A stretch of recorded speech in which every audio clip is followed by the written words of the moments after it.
Hey guys, today we're going to build some strength and mobility in the form of weight shifting. How I weight shift from side to side, so putting pressure on my front to back foot. Ways we can do that when we're training to help build some strength and mobility in that area. And also I'm going to show you how that helps you with your surfing, or what particular turns we do when we weight shift. I'll give you some examples from Dave Rasevich and myself, and I'm going to help you understand how to weight shift more and how the level in which we need to weight shift to get the most out of our surfing. And you'll see with this video footage how low people actually get when they weight shift. So I'm just going to explain when I weight shift. Well, normally when I'm in my surf stance like so, and I can weight shift from side to side. If I stand really narrow, if my stance are narrow, the ability to weight shift from side to side, I don't get a lot of opportunity. If my stance is too wide, I don't get a lot of opportunity either, because I'm challenged just with how far I can move because my legs are too far apart. My legs are a little bit past, for this exercise we're going to go a little bit past shoulder width, which is my regular surf stance. But from here I can weight shift pretty heavily from my left to my right. And if I get really nice and low and I weight shift from side to side, I'm heavy over my front foot now because I'm a natural footer, so my left foot is my front foot. If I get nice and low, I can take my other foot off the board because I'm weight shifted over one side. If I weight shift back to my back foot or to the right side, I can then take my front foot off the board. So I'm weight shifting from side to side. So I want to have the mobility to do this first. Now, I spoke a little second ago about how low we need to go when we weight shift. So I want to make sure that I have the ability to weight shift from side to side and be low in the process. Low enough, my goal is to be able to get my hand to touch the ground evenly and weight shift from side to side. So using your arm as a measuring stick. And if I can get my palm to the ground and weight shift from side to side, then I'm doing really well. So if you can't, first get your hand to the ground. It's good to start off just like so, and then over time, your body will allow you to get lower. You just have to teach it. So the more times we get in this position, the more often we can practice our reps from side to side and get a hand lower and lower, the quicker my body will allow me to get to this nice low positioning here. Okay, so first I want to understand that I can get here. You see a lot of guys, when they do this weight shift turn, they can grab their rail. That means they have the ability to get nice and low, like so. If I can't, on a stable surface like this ground, if I can't get low enough, weight shifting over the front to touch the ground, it's going to be really hard for me to do a turn and grab the rail. So keeping in mind, if I can't do it on land, probably not going to be able to do it in the water surfing. So this practice will give you the confidence that you can actually go to grab the rail when you're weight shifting. Now, classic examples are like Dane Reynolds doing those crazy fin throws. He's heavily weight shifted over his front foot when his tail releases.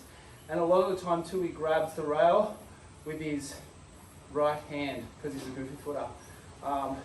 You'll see Gabriel Medina, Italo Ferreira, they like to grab their rail too, but they can get so low. So they have this really great ability to weight shift from front to back foot and get really low in the process. So I want to first start here and then get nice and low, and then have the ability to get lower and lower. And this is just a simple movement from side to side.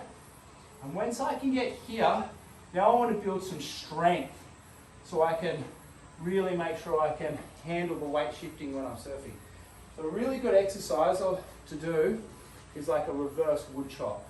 I'll do one without the weight, then one with a bit of resistance. But firstly, you want to make sure you can do this move technically sound, posturally correct, just to make sure that I don't want to do any injuries. So it's all about posture and technique, just as it is to do the actual turn itself. So the first part of the process is I want to weight shift to the opposite side. So I'm starting on the left, I'm going to heavy weight shift to the right, and my arm is just a lever, and it's getting pulled across to the opposite side. As it gets pulled across, I'm going to switch and change my stance and end up in this 90-90 position here. So I'm going to go from here, weight shift, to here. Control the descent back down, touch the ground with the right hand in front of the left foot. My chest hits my knee. I'm heavily weight shifted over the left side. Hips shift to here. Come down. I'm going to inhale as I come down. Exhale as I change.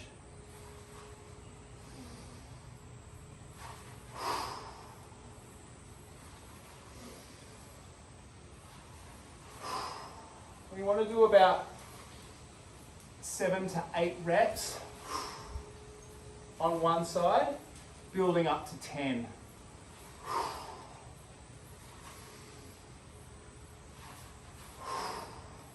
Now, I'm not really moving my arm in a way that's I'm shifting my weight, but it's pulling my arm across in that direction. The weight shift and the hip movement pulls my arm, and my arm naturally goes there. Okay, but it's the hip movement, the weight shift, that creates the arm movement. And all the power comes from my trunk.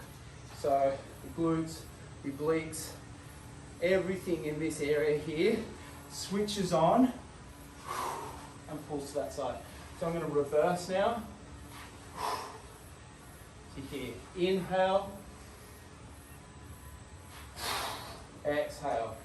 And you'll notice here, I've got this good 90-90 position. As I finish, my head is over the top of my hips, my arm is high. Come back, inhale, exhale. Inhale, exhale. And again, you're looking to do 7 or 8 on each side.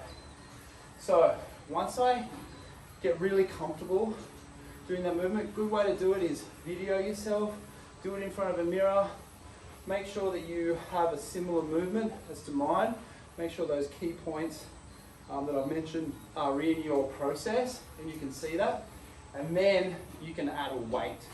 So there's a few different weights you can use.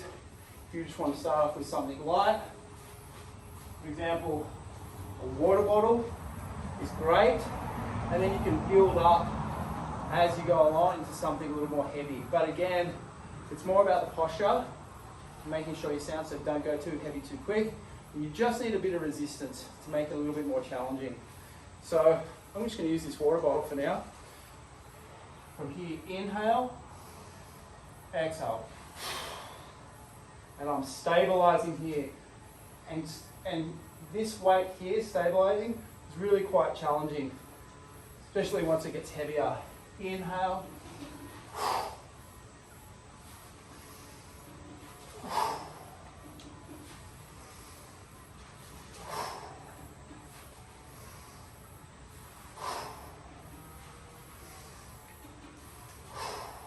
I'm going to do it side on, like so. I want to make sure from here I really push my hips out. So my chest hits my knee, my front foot. Inhale. Inhale. Inhale. Exhale.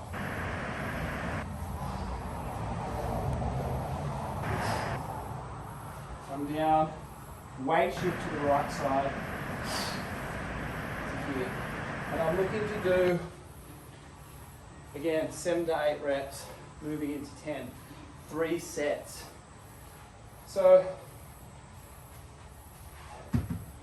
that weight shifting will allow you, doing these moves will give you the confidence to actually try and push a little harder, get a little lower in your weight shifts.